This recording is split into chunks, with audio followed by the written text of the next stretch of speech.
ছোট গ্রামে থাকত রিয়াদ নামে এক বুদ্ধিমান ছেলে। সে প্রতিদিন সকালবেলা স্কুলে যেত আর সব শিক্ষক তাকে খুব ভালোবাসতেন।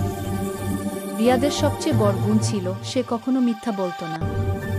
একদিন ক্লাসে তার বন্ধু জাকির মজা করতে গিয়ে বোর্ডে শিক্ষকের একটা মজার ছবি এঁকে দিল। সবাই হেসে উঠল, কিন্তু হঠাৎই শিক্ষক ক্লাসে ঢুকে পড়লেন।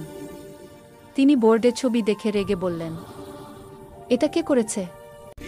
এখনই বলো, না বললে সবাইকে শাস্তি দেব। সবাই চুপচাপ হয়ে গেল, কেউ কিছু বলল না।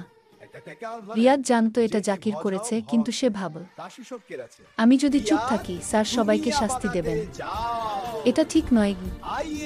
তাই সে উঠে দাঁড়িয়ে বলল, স্যার আমি করেছি। স্যার একটু অবাক হলেন, কিন্তু কিছু না বলে রিয়াদকে বাইরে যেতে বললেন। কিছুক্ষণ পর সত্যিটা জানা গেল, এটা জাকির করেছে। স্যার তখন রিয়াদকে ডেকে বললেন, তুমি খুব সাহসী ছেলে, দোষ তোমার না, তবু সত্য বলেছ। তুমি সবার জন্য উদাহরণ। জাকির খুব লজ্জা পেল, রিয়াদের কাছে ক্ষমা চাইল। সেই দিন থেকেই সে প্রতিজ্ঞা করল, আমি আর কখনো মিথ্যা বলবো না।